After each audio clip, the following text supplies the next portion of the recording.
guys, what's cooking? Welcome back to our channel. So for today, I'm going to be resharing the same recipe we did a week ago. And this is the Dunkin Donuts inspired butternut crinkles.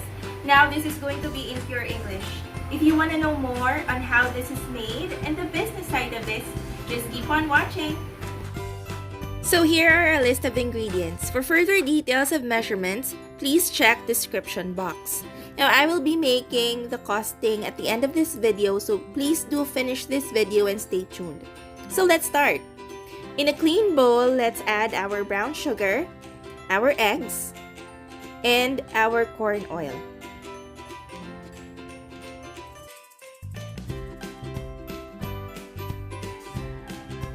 So once it's all in the bowl, go ahead and mix it all together until you get one single mixture, just like this. So now it's time to add our cocoa powder. Now I'm using Bensdorp for this recipe because I like the scent of it and the quality is just spot on.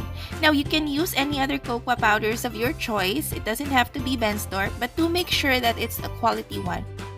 So you can spot a good cocoa powder by smelling it. So the smell should be rich and earthy and very chocolatey.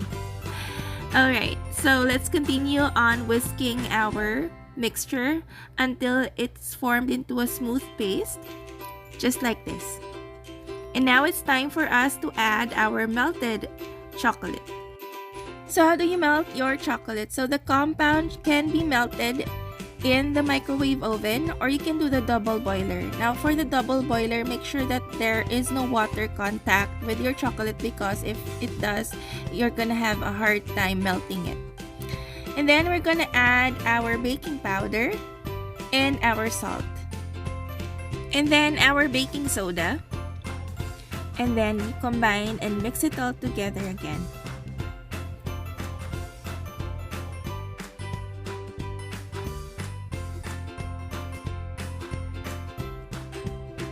And now let's add our all-purpose flour. And then, let's continue to mix until it becomes into a smooth mixture. Now, if this is your first time in our channel, welcome. Please don't forget to hit subscribe and click the notification button so you can be updated with all the business recipes that we are uploading. We do upload videos every week. So once it's all done, let's go ahead and scrape the mixture on the sides of the bowl and make sure that everything is well incorporated. Then afterwards, we're gonna go ahead and make our butternut streusel. So in a low flame, get a clean pan. So we're gonna toast our all-purpose flour a little bit. So to make this, just place on the pan and then continue mixing your flour until it's a little bit brown. Don't overdo it. And then once it's a little bit brown, go ahead and make a well in the center of the flour. Just like that. And then we're gonna add our butter. Now this procedure is actually very tedious, so you need to be patient with it.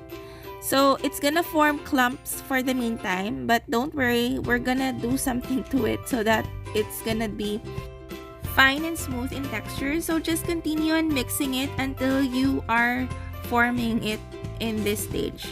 So once you see this, go ahead and add your nutmeg and your white sugar and continue to mix. Now make sure that your flame is still on low so that your white sugar will not melt. And then in the next stage, we're gonna wanna add our food color. Now for the food color, you can use powder. You can also use the liquid one or the gel one. So here, I'm using the liquid. I did not place the exact measurements because you have to do it by yourself and have to like check which color would you want. If it's darker or lighter, it depends on you. So just continue on until you achieve the color that you want. And then afterwards, we are going to set that aside. So let's start making our crinkles. So I went ahead and got a baking sheet and covered it with a parchment paper, shiny side up. And then I formed our crinkle batter into balls. As you can see, I'm using 2 spoons and I'm not using my hands with it. It's a less messy process. go ahead and drop it on your butternut struzzles. And once you do, you notice that the struzzle sticks right away, and then when you form it into a ball, it doesn't stick on your hand. So it's a much easier process. And then you go ahead and form them into balls.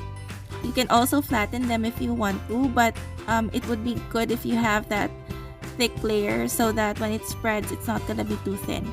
So this is another process. You can use a ice cream scooper, but the thing is, with this procedure, you have a lot of batter in it, so it's gonna be huge crinkles. Do you wanna use this method? Just use a small ice cream scooper. So preheat your oven in 350 degrees Fahrenheit for 20 minutes before you start baking them. So bake at that temperature for 12 to 15 minutes. And now our butternut crinkles is cooked. Look at how pretty that outer shell is. So after 3 minutes of taking it out of the oven, you would want to scrape your crinkles off and place it on a cookie cooling rack so that it would crisp out a bit. And make sure that it's cool once we start packing them in our packaging.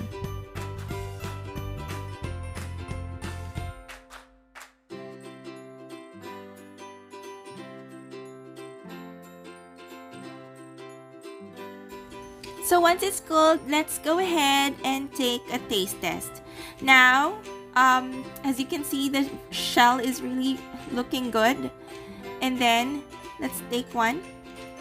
So, when I break it apart, it's actually crunchy on the top, but still moist in the middle.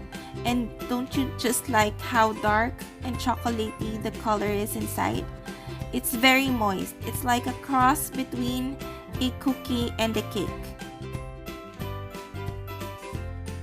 So as to taste, it actually tastes like Dunkin Donuts butternut donuts. Only this is in crinkle form, of course. And the nutmeg is just right. It's not overpowering. And once you bite into it, you taste the nutmeg and then the chocolate just pops in your mouth. And it's just so heavenly. Like you can eat so much in just one sitting.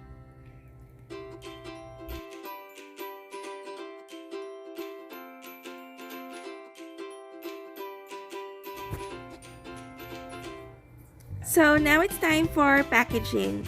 Now make sure that your hands are clean. So you can use a disposable gloves or any gloves for that matter that's clean. Or you can just wash your hands before touching your product. So what I do is I went ahead and used the disposable ones.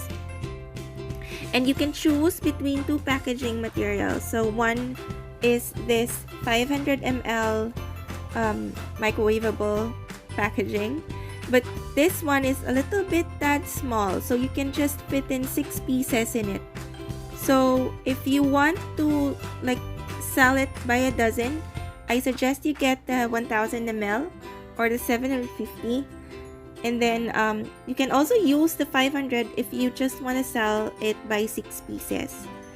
So as you can see, I'm having a little bit of a hard time placing them in, but that's okay. You can use the bigger tubs. The plus of this packaging is it's very sturdy, so if you do have resellers and you need to transport your goods, you can use this packaging. Definitely, you will have no issues with it whatsoever.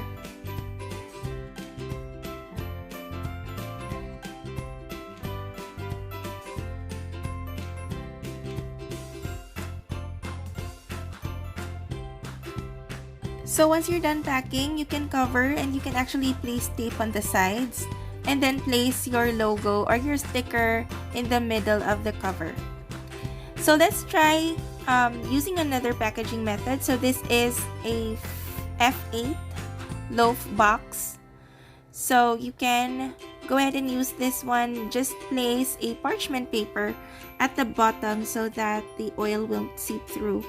So just arrange your butternut crinkles. Now for this one, actually this fits the 12 pieces just fine. You just have to arrange it properly and make sure that you're being very gentle with it so that your crinkles won't break, because it's kind of it's a little bit brittle. So just make sure that you arrange them well. And as you can see, I'm almost done with the 12. It looks like it doesn't fit, but go ahead and wiggle some more space, or just, flip it like that, and then place the last one in. And then go ahead and cover it. The nice thing about this packaging, it has a window on its cover, so you can see exactly what is inside, and it looks so pretty. You can also go ahead and add your sticker on top of it. So here's our costing. For the crinkles itself, it's $67.50. For the butternuts, it's $28. But since we have extra, so I divided by 2, so that's $14. And then we go ahead and added up the gas and electricity and the labor cost. So the total cost is 159 pesos and 50 cents.